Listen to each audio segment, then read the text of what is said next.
تعددت الأسباب اللي بتؤدي إلى آلام الكتف. قد تكون التهابات في الأوتار، والتهابات الأوتار نفسها درجات، ممكن تبدأ من حالة بنسميها بيرسايتس لحد ما توصل لدرجات أعلى زي التندينوباثي مثلا أو مشاكل في الأوتار نفسها. وقد يصل بينا الأمر إلى مرحلة التير أو القطع، سواء كان بارشال أو قطع جزئي أو كومبليت تير أو قطع كلي في أوتار الكتف. بعض الحالات ممكن تحتاج علاج جراحي زي في حالات قطع أوتار الكتف، لكن الحالات دي مش شائعة كتير وقليل جدا إنها بتحصل، وكلهم أصلا في الغالب بيبدأوا بالتهابات بسيطه في الاوتار. فلو احنا لقطنا التهابات الاوتار اللي عندنا بدري وعالجناها كويس، ان شاء الله بنحمي نفسنا من مشاكل زي قطع الاوتار وبنبعد عن الجراحه كتير. النهارده انا ان شاء الله جاي افهمك التهابات اوتار الكتف عندك ممكن يكون سببها ايه، وهدي لك 5 خطوات فيهم برنامج تمرينات كامل. صدقني باذن الله بفضل ربنا طبعا اولا ثم اخرا، الام الكتف اللي عندك هتروح على الاقل بنسبه 90% بعد تطبيقك للمعلومات اللي في الفيديو ده. فصحصح كده معايا عشان فيديو دسم جدا جدا ان شاء الله. يلا بينا. السلام عليكم ورحمه الله وبركاته. ازيكم يا ابطال، عاملين ايه؟ معاكم دكتور حازم طارق، دكتور علاج طبيعي. من بين المفاصل كتير قوي اللي بنعالجها في العياده، احنا بفضل الله متميزين جدا في علاج مفصل الكتف، وده مش شطاره مني يعني، لكن بفضل الله معظم الحالات اللي بتجيلي بتكون مشاكلها بشكل اساسي في الكتف، لان معظم الناس اللي بتتابعنا لاعيبه جيم ما شاء الله ورياضيين بيلعبوا باسكت مثلا او بيلعبوا رياضات فيها رفع ايد كتير، ففي الغالب المفصل اللي دايما بيتاذى هو الكتف. فانا اتعاملت مع الكتف بشكل مكثف جدا جدا في العياده، فانا مش بس جاي اقول لك معلومات كده علميه وخلاص، انا جاي اديك معلومات تطبيقيه في تمرينات انا بستخدمها شخصيا مع المرضى عندي في العياده، والنتائج بتاعتها بفضل الله رائعه وممتازه. فاعتبر ده كشف الاسرار، كشف الورق المقلوب. طب احنا ما عندناش ورق مقلوب، احنا بنحاول نشارك معاكم هنا دايما على القناه اي معلومه ممكن بشانها انها تبدا تقلل الامكم. فباذن الله الفيديو ده يكون مرجع لاي حد بيشتكي من الام في الكتف، فلو تعرف حد عنده مشاكل في الكتف طبعا شير الفيديو ده وشاركه معاه عشان باذن الله هيفيده. طبعا ما ينفعش اكون هتكلم على الكتف من غير ما اديكم نبذه تشريح على الكتف، وما دام ذكر التشريح فطبعا ياتي صديقي عبده الى الاستوديو عشان نبدا نتكلم على تشريح مفصل الكتف. مفصل الكتف عندي مفصل مركب، مش بس مفصل واحد بيتكون من 4 مفاصل، حاجه اسمها الجلينو هيومرال جوينت او مفصل الكتف المعتاد، حاجه اسمها ستيرنو كلافيكولار جوينت او مفصل ما بين عظمه الترقوه وعظمه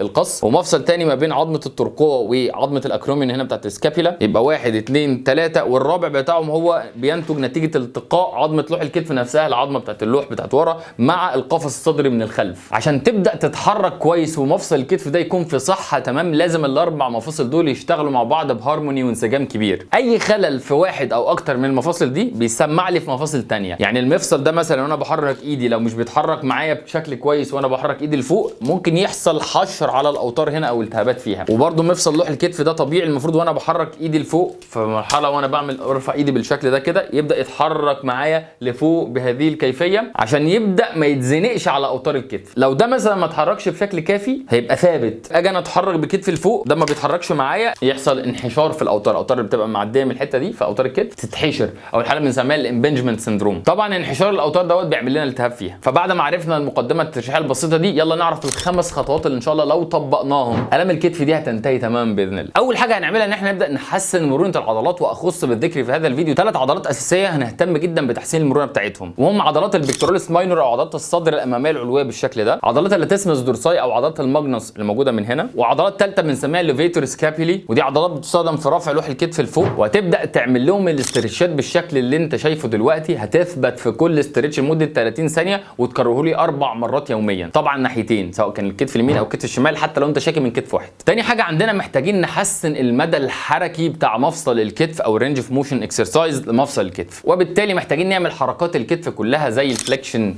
تاني لحد الاخر، اكستنشن فرد لحد الاخر، وكمان هايبر اكستنشن ارجاع لورا لحد الاخر بالشكل ده. محتاجين نبدا نعمل حركات الابدكشن، نبدا نرفع كتفنا بالجنب لحد فوق خالص وننزل. طبعا اهم حاجه الحركات دي كلها تتم بدون الم. ونعمل حركات الميديا روتيشن واللاترال روتيشن او الاكسترنال روتيشن كده لبره، والانترنال روتيشن كده لجوه، وممكن نعملهم من 90 درجه لبره لحد لفوق لجوه لحد تحت خالص. اهم حاجه نعمل الحركات دي في كل الاتجاهات عشان المفصل يكون مرن بشكل كويس من غير ما يكون فيه الم. لو في الم بسيط وانا بعمل التمرين ممكن اجي في الحته اللي فيها الالم اجي بايدي الثانيه او مساعد بيها شويه كده، هتلاقيني عديت الحته بتاعت الالم من غير مشكله ان شاء الله. ثالث حاجه محتاج اقوي لوح الكتف بشكل عام او العضلات المحيطه بيه. لوح الكتف لازم يكون قوي عشان يكون ثابت على منطقه القفص الصدري ويتحرك زي ما قلنا في الاول في المقدمه التشريحيه بتاعتنا بشكل كويس. فاخترت لكم تمرينين من افضل التمرينات اللي بتقوي لوح الكتف. تمرين الدبلي وده بنعمله بالشكل ده، بتنام على وشك بهذا المنظر، وبعدين بتعمل ايدك بشكل اللايك بالشكل ده، وبعدين بتبدا تسحب كتفك لورا ولتحت عليك، تلف كف ايدك لفوق بالشكل ده بحيث ان انت تحافظ على ضم كتفك بالشكل ده، وتثبت في هذه الوضعيه لمده 8 ثواني وتكررها 10 عدات في 3 مجموعات. والتمرين الثاني بتاعنا هو تمرين الواي. تمرين الواي ده ليه اتسمى واي؟ لان انت بتبقى عامل ايدك زي حرف الواي كده، تفرد ايدك قدامك وانت عامل برضو علامه اللايك، تسحب كتافك لورا ولتحت وبعدين ترفع ايدك شويه لفوق، تثبت في هذه الوضعيه لمده 8 ثواني وتكررها لي 10 عدات في 3 مجموعات يوميا. التمرينين دول ممتازين جدا جدا لتقويه العضلات المحيطه بلوح الكتف. رابع حاجه محتاج اقوي عضلات الكفه المدوره او الروتيتور كاف ماسلز. دول العضلات اللي بيثبتوا مفصل الكتف بشكل اساسي. لو عندك انستابيليتي او عدم ثبات في مفصل الكتف، ده من شأنه يعمل لك التهابات في الاوتار وبالطبع يسبب لك الم في الكتف. فهنعمل التمرين ده بنسميه ايزومتريك ستيرنال روتيشن وذ باند اكسرسايز. تمسك اي استك او حبل مقاومه بالشكل ده، انتوا عارفين احنا بنتكلم قد ايه على الاستك ودي مهمه جدا جدا ليك في التمرينات في البيت. هتمسكه بهذه الوضعيه وتبدا تلف ايدك للخارج. اهم حاجه وانت بتعمل التمرين ده تكون ساحب كتافك لورا ولتحت،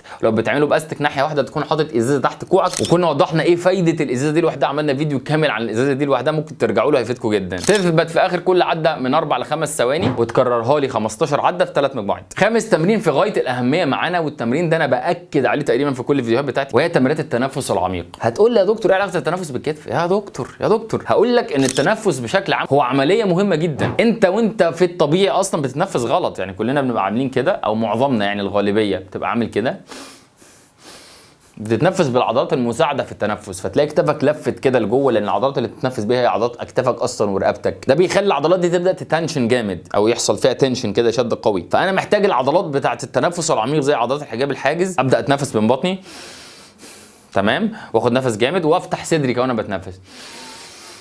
لما ابدا افتح صدري بالشكل ده يحصل اتساع في القفص الصدري، كتاف اللي لفه دي تبدا تفرد معاه بشكل كويس. اعمل التنفس دوت 5 مرات بعد كل صلاه. ولو مش عارف ازاي تعمل التنفس العميق بالظبط كنا وضحنا فيديو كامل على اليوتيوب ممكن تشوفه من هنا.